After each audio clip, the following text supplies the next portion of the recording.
Isa sa mga pinakamasiglang lungsod sa Metro Manila ay ang Pasay. Isa itong magandang libangan dahil narito ang ilan sa mga pinakamalaking mall at parke sa Pilipinas. Ang Pasay City ay may ilang mga palayaw, lalo na ang gateway to the Philippine Islands at ang Travel City. Bukod sa pagiging lokasyon ng Ninoy Aquino International Airport, ang lungsod ay maraming magagandang spot na dapat mong malaman, kaya narito ang 10 pinakamagandang lugar sa Pasay. Ito po ang Lay PH, huwag niyo po kalimutan mag-subscribe para sa mga bagong video. Salamat! Harbor Square. Isa ito sa mga pinakakilalang atraksyon ng lungsod. Ang Harbor Square Plaza ay isang magandang entertainment venue sa Pasay malapit sa Manila Yacht Club. Ito ay matatagpuan sa gilid ng CCP Complex o Cultural Center of the Philippines. Patuloy na binibisita ng mga tao ang lugar para sa iba't ibang dahilan, isa na dito para makita nila ang pagsikat ng araw, marami din tao ang nagpapantasya na manood ng paglubog ng araw sa dalampasigan.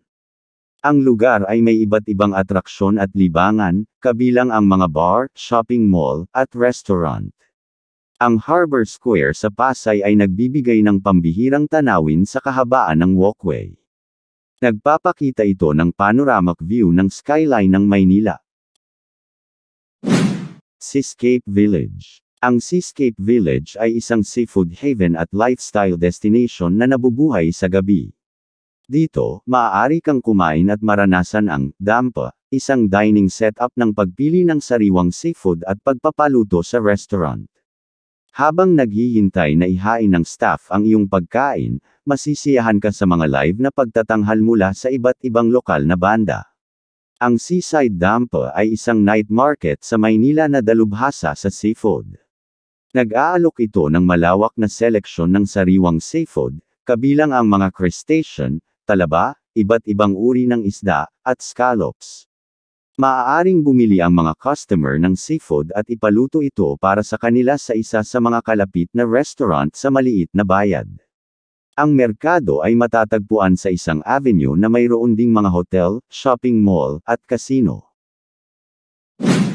Newport World Resorts. Ang Newport World Resorts ay isang malawak at magkakaibang entertainment complex na naglalaman ng maraming laro sa casino, isang lugar ng pagtatanghal, at isang malawak na 4 na antas na mall.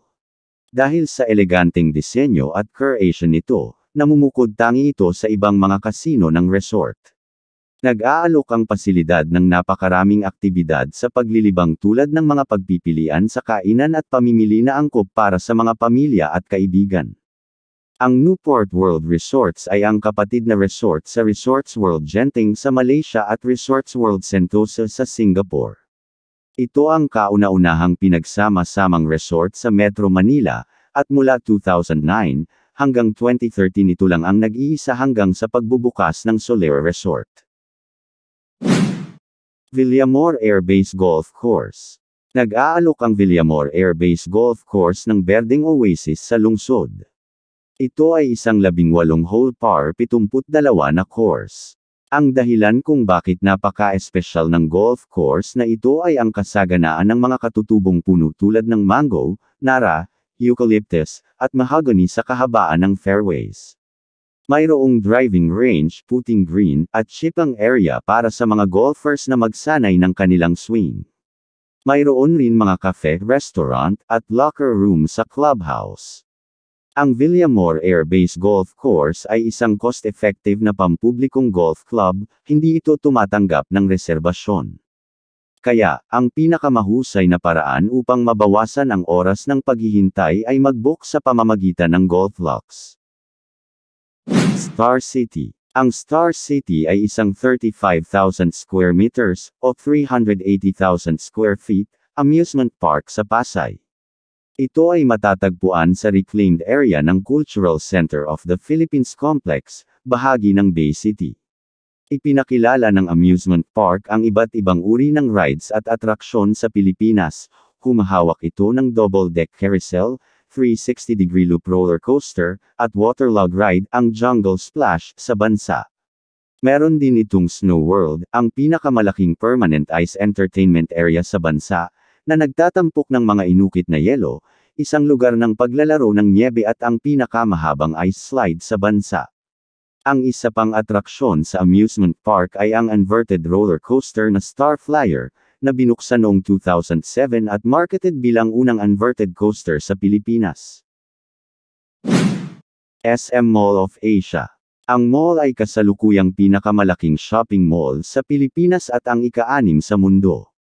Nang magbukas ito noong 2006, ito ang pinakamalaking shopping mall sa Pilipinas hanggang sa muling isabinuo ang SM North EDSA noong 2008, at nairelegate sa ikatlong pwesto sa pamamagitan ng pagpapalawak ng SM Mega Mall mula 2011, hanggang 2015 nang magbukas ang SM Seaside City sa publiko bago bumalik sa lugar na ito noong 2017.